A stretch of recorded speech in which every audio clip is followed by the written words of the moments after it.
Then war broke out in heaven. Michael and his angels fought against the dragon, and the dragon and his angels fought back. But he was not strong enough, and they lost their place in heaven. The great dragon was hurled down, that ancient serpent called the devil, or Satan, who leads the whole world astray. He was hurled to the earth, and his angels with him. Then I heard a loud voice in heaven say, Now have come the salvation and the power and the kingdom of our God and the authority of his Messiah. For the accuser of our brothers and sisters, who accuses them before our God day and night, has been hurled down. They triumphed over him by the blood of the Lamb and by the word of their testimony. They did not love their lives so much as to shrink from death. Therefore rejoice, you heavens, and you who dwell in them. But woe to the earth and the sea, because the devil has gone down to you. He is filled with fury because he knows that his time is short. Listen, guys, it is me here with a message of the kingdom of heaven. Guys, today I want to speak, about Satan focusing so much on the whole world, you understand? And when he started doing that, you see, guys, the Bible, Jesus wrote it in such a way that he is the only one who can really, really, really explain it. Guys, he's the only one who can really, really interpret it. It's so scattered. You'll find this piece here, that piece there, the other piece there. He did it like that on purpose because he wanted to be the only one who really, really, really interpret it. Oh well, guys, it is what it is. We accept, but it's imperative, guys, that you understand that Satan, guys, he became so interested, in the whole world, to everyone after a certain time. Because you see, I'm not going to go to history. I don't know much about history, but the history of the Bible, guys, I try my very best because, see, guys, after having proof of the word's authenticity, I became so fascinated, you understand? I became so interested, you understand? So it's the book that I really, really, really, really focus on. I love it so much. And when I realized that pastors were fooling me, preaching what was good for my flesh, what seems nice, you understand? Preaching what is accepted by us human beings. And Jesus saying, if you listen to this message, you will never enter my kingdom and you will never be forgiven as well. You understand? So people, guys, who go to church are no longer forgiven because after knowing the truth, they took lies, ignoring the truth right in front of their eyes. You understand? So after realizing all of that, I decided to read it by myself. For my Lord to say, you will never enter my kingdom if you take this message. Dream big. He will bless you with this, he will bless you with that. All these riches. Once you are saved forever. Jesus said, you will never. So I started reading it by myself, making sure. I don't know, guys, how many times I've read it over and over and over because the master said, you know what I mean? So I'm very, very careful. When a person says to me, I'm a pastor, the first thing I do, I try to look for expensive techies. I don't even have. If it means I must steal them in shops, I will. So that I'll run away from the person because these people have deceived. Guys, I almost went to hell straight because of their message. Straight. They were giving me a ticket straight to hell.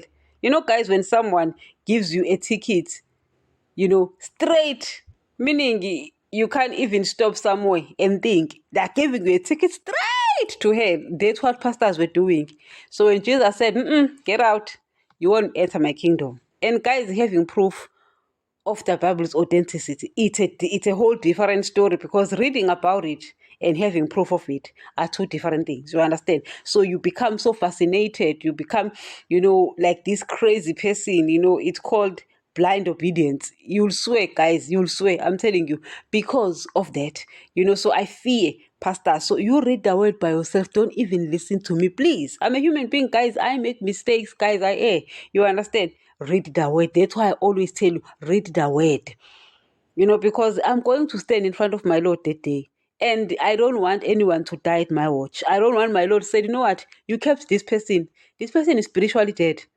and he will ask that person's blood from me, meaning me and that person will go to hell. I'm not going to hell with anyone. I don't owe anyone my soul. Simple as that. So I'll tell you the truth. If you don't want it, you don't want it. Guys, the only thing you can do for people is to give them information. Nothing more, nothing less. You can't control them. If you don't want the truth, you don't want the truth now. You understand? So don't even listen to me. Jesus gave us the teaching so that when we leave this place, earth, we will make it to his kingdom. So if you want to make it to his kingdom, you will listen to Jesus. That is if you want to make it to his kingdom. You won't listen to any other person. If any other person is preaching something that is contrary, don't take it, because you won't make it to justice kingdom. So I don't know where pastors are taking people after they leave here. One thing I'm sure of, they are not taking them to where Jesus is, because if the teachings are different, those people can land in heaven. All right? Please, let us make that clear. All right, guys. So let us start now. Okay, so we've been saying that I wanted to speak about the fact that Satan became interested in the whole world at a particular point in time. You understand? It wasn't so. And we'll explain later, because this one is a series. So we're going to explain in the following part. You understand why.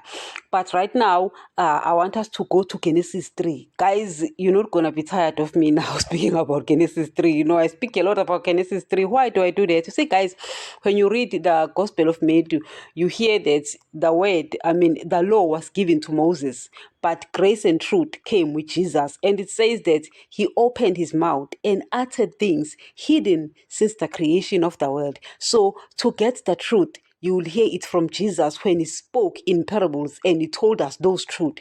So Jesus actually connects Genesis 3 with his teachings, because he came to tell us the truth. You see, guys, the Israelites, they never understood anything.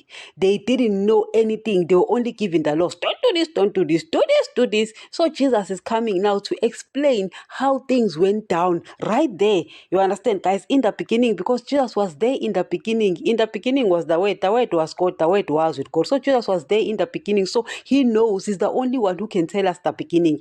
Do you wonder why the Bible, guys, is the only book that can really, really tell us the history of the world? You can get it from that man's point of view. Nowhere else. Nowhere else. If you feel like you can get it from anywhere else, well, you can do so. But only that man knows the history of the world. Nevertheless, guys, so here we want to find out when Satan became interested. So we always go to Genesis 3. Genesis 1, guys, is the beginning of things. Genesis 2. Then Genesis 3, it's when human beings lost it all. You understand? It's when human beings died spiritually. Because sin, guys, kills spiritually, not physically. Physically, you will die later, just like Adam. He died at the age of 930. But spiritually, instantly. So you die is instantly once you know the truth and you continue in sin. That has not changed. You understand? So we always go there. Now, Daddy, guys, he's always been the one. So I don't know whether I should mention Daddy or my Lord, because they work interchangeably. Now, we are not told as well how they spoke with Satan, because Jesus has always been the Word of our Father. As we know, guys, in the beginning was the Word was God, the Word was with God. That's why we always trace Jesus right there in the beginning. But we are not told how they work interchangeably. You understand? We understand that the Israelites, Daddy is the one who struck the covenant with the Israelites. And it's because human beings were spiritually dead. Daddy did not want Jesus to deal with rebels. So he dealt with them. But after he said, I want my children back, he knew that the sheep would obey him. So he said, Jesus, take over, because we've always been the Word. So Jesus took over, you understand? So we know all of that. But how they worked before men died in Genesis 3, we don't know. We all know that they are both God, you understand? So Daddy or my Lord, I'm going to use them interchangeably as well. So they were giving Satan, guys, clues after clues, telling them that how things will unfold. You understand? And the first clue was a woman. Remember that Satan killed Adam through a woman. So Daddy says, listen, the very same way you killed humans is the very same way I'm going to destroy you. The very same way you destroyed them, I'm going to destroy you through a woman. Now remember, a woman, you might include Mary if you want to, and we will explain in the later part, but not necessarily. You understand? But you can. A woman, though, stands for a church. Who is the church? It's Jesus. It's not this church, though. This church you are seeing here on earth, these different churches. No, no, no, no. It's the church of Jesus. Guys, there is a church of Jesus. The church, Jesus is the church, meaning the word. And then there are all these different churches with their own beliefs. We are not concerned about that. We are not even speaking about that. So Jesus is the church. So Daddy was promising Satan that right there in the beginning, the very woman you used to destroy is the very woman I'm going to use to destroy you. And Satan, guys, was destroyed by the church. Guys, nevertheless, Daddy was telling Satan that my sheep will fight against your wolf, meaning my seed will fight against your seed. And guys, the war is on. Churches are ruled by wolves. Churches are filled with wolves. The world is ran by wolves. Why? The war is on. Guys, the war is on. Nevertheless, guys, Satan is getting clues after clues. First, that was the first clue. The second clue was that, listen, this church, this woman I will destroy you by will come from a virgin. And guys, in Satan's mind is like, how possible is that? For two to conceive a child, sexual intercourse must be involved. But a virgin will give birth. So Satan realizes, so you're going to bring your firstborn here on earth and no one is going to have sex in order to bring, because see guys, Jesus already exists in heaven. So no one can actually bring birth, no one can have sex intercourse and give birth to Jesus. Why? He already exists. That's why a body was prepared for him. If you go to Hebrews 10 verse 5, it says a body was prepared for me. So Jesus' body was already prepared. You understand? So Satan understands, a virgin. So Satan, guys, is sticking on who? On a virgin. He's looking for a virgin. Secondly, Satan is told that this virgin will come from the Israelites. Guys, Satan is concentrating on the Israelites, not on the whole world. Not yet. He's concentrating on who? On the Israelites. And then he's told that this child will come from the line of Judah. Satan, guys, is concentrating on the line of who? Of Judah. Then he's told that this child would come from the line of David.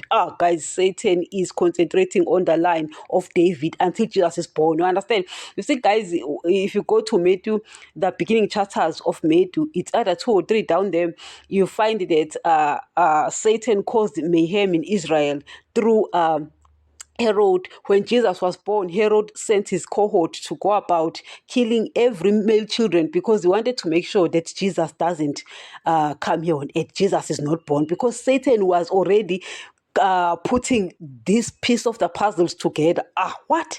Never. That ain't happening, because he actually killed the younger son, and Dad is saying the older son is going to actually destroy you. So Satan doesn't want the older son to come now, so Herod is causing mayhem, killing every male children. You'll find that in the beginning chapters of the Gospel of Matthew, trying to get rid of Jesus. So Joseph takes Mary and Jesus, they go to Egypt, running away, and Daddy tells Joseph, listen, that Herod is now dead, a new Herod is back. So Joseph comes back, but he's really skeptical. He's thinking, what if this Herod also wants to kill? So instead of going to Bethlehem, he goes and lives in Galilee. That's why you'll find that the Israelites were not interested, guys, in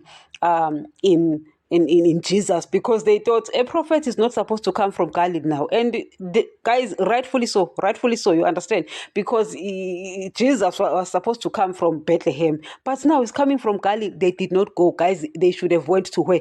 To registry and find out the truth. You understand? They didn't. So guys, Satan was giving clues after clues after clues. And the last clue was given was when Jesus was actually at the cross. And he was like, finally I found this child and I'm going to kill this child. Not realizing that bringing Judas in Jesus' midst, because see, Jesus, while he chose the 11, the 12th one, Jesus chose Judas on purpose because he wanted someone to bring him to Satan, to the cross. And Satan is like, look at this fool now. See now, he actually picks the one who belongs to me, Judas. I'm going to take you to the cross and kill you. He doesn't realize that, listen, it's Jesus who wanted that to happen. That's why I always say that my daddy, he wins by losing sometimes. That's how good he is. He plans to lose. lose in order to win, So when Jesus was at the cross, Satan was so happy. Guys, he was jubilating. Wow, finally, I've got a chance to kill this dude. Not realizing that you are now giving them the blood. You are now giving them the blood and all his sheep going back to their father through what? Through the church. Guys, let me stop here and we'll continue in the next. Until next, guys.